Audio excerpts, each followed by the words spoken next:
Now next I want to show to you how a pushdown system actually facilitates the reuse of summaries. And to make this a bit more interactive, let us get back to this example that I showed you earlier. And now I'm asking you to try to recall what exactly the different rules for this pushdown system for taint analysis in this example looked like. So I'll give you a few minutes to work on this. I encourage you to pause the video for now, write down the different rules. So think about normal rules, push rules, and pop rules for this example. Yeah,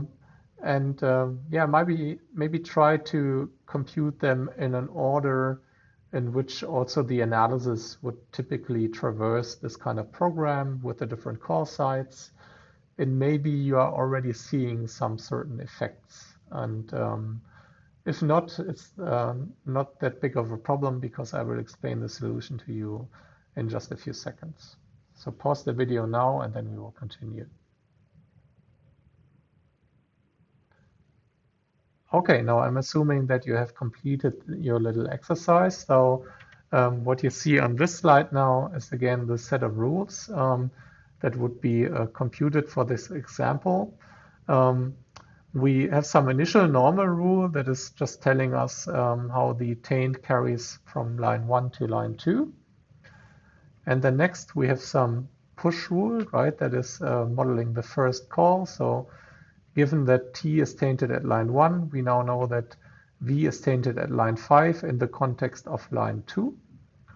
And then here denoted on the right-hand side, we would have the normal rules that apply inside the callee.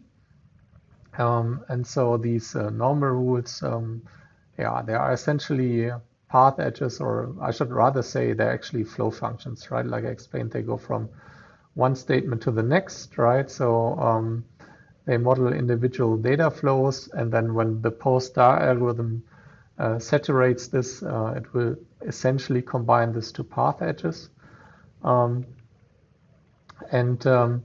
What you can also see here is that these normal rules, they're actually context independent, right? So that's similar to what I explained to you at the very beginning of this week's lecture. There I showed you that in IFDS you have these self loops, right? When you initially start computing inside a callee. And this is the same that you see here, right? So this is saying basically V is tainted at line 6 if it's tainted at line 5. And you could even add another trivial self-loop rule telling you if V is reachable at line 5, then V is reachable at line 5.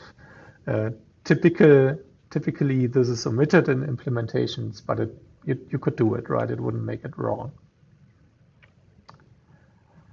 Now, what you see also here is that there is a pop rule modeling the return to line 2. And like I told you, the pop rule, it doesn't really know where it's returning to, right? So there's no line information on the right-hand side, and it doesn't really have to have that line information because essentially that information is already on the stack, right? So by popping off line 7 off the stack, the previous calling context in terms of its call statement will remain on the stack and the analysis will continue there. But nonetheless, there is some context dependency here. And that's actually, I have to say, that's not very elegant in the way this is modeled in the pushdown systems paper. Because now this control location, it points to X, right? So this is telling me X has to be tainted at the side of the caller, right? But this rule now, well, it can be applied anywhere basically, right? So this is just saying if R is being tainted at line 7, then we pop this off the stack and we taint X, okay? I'll show you in a minute why this can be problematic. So we have another normal rule now here at the side of the caller, right? So this is telling us now if X was tainted at line 2, then it's now also tainted at line 3. And then also V becomes tainted at line 5 in the context of line 3. So this is basically processing the second call, right? So this is the push rule for the second call.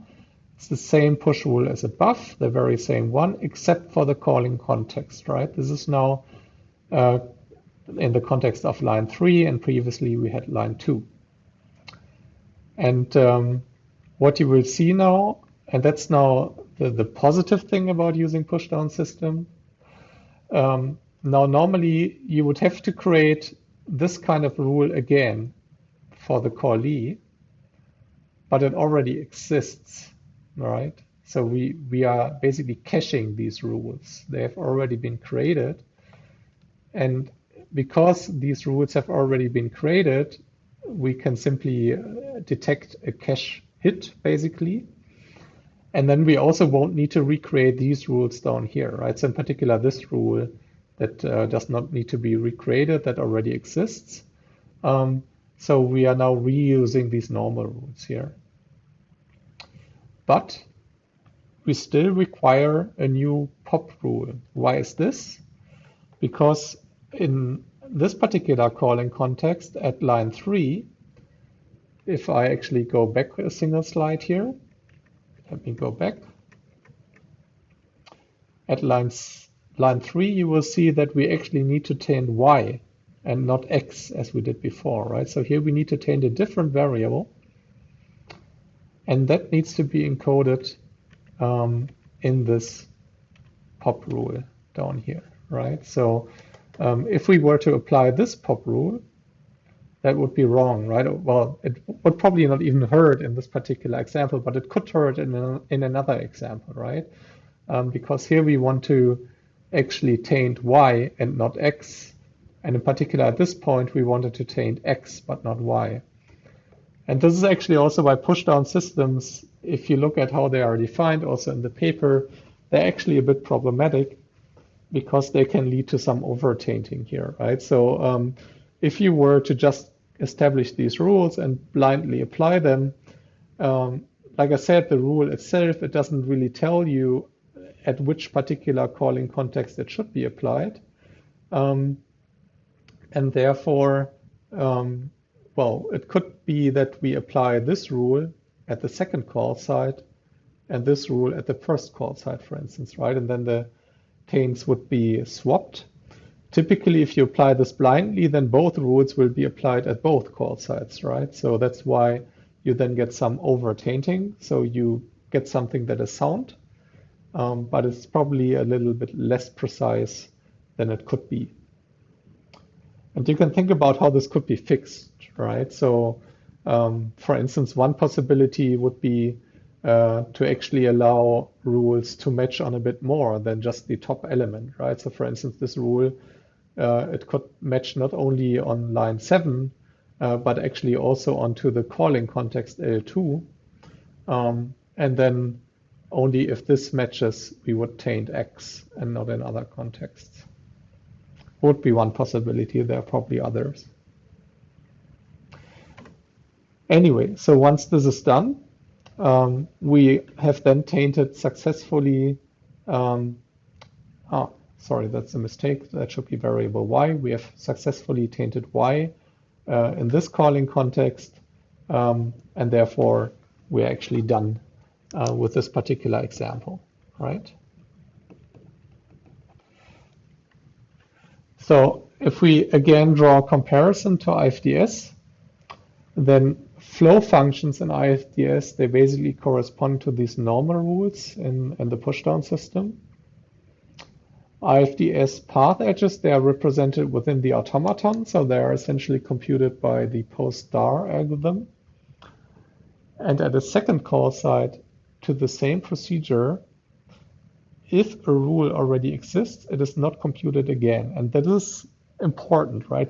Because we want to have this summary reuse effect that we also saw in IFDS, right? In IFDS, we were also constructing these path edges and summary functions And that is because that is why IFDS is so efficient, right? Because we have these summaries that we compute once for each callee and can then reuse in a number of calling contexts. And here we get the very same reuse effect. But for each call side, we still require different push rules, definitely, but also pop rules to match arguments accordingly. And like I just explained to you, in the end, you also need to take care that these pop rules are actually matched against the right return sides, because otherwise you can actually get some overtainting. And yeah, that concludes this week's lecture. Next week, we will be moving towards so-called weighted pushdown systems. They add another element to the pushdown systems I just described. And that essentially gives you similar expressiveness to what I described in the previous course with IDE. I'm looking forward to speaking with you then. Bye-bye.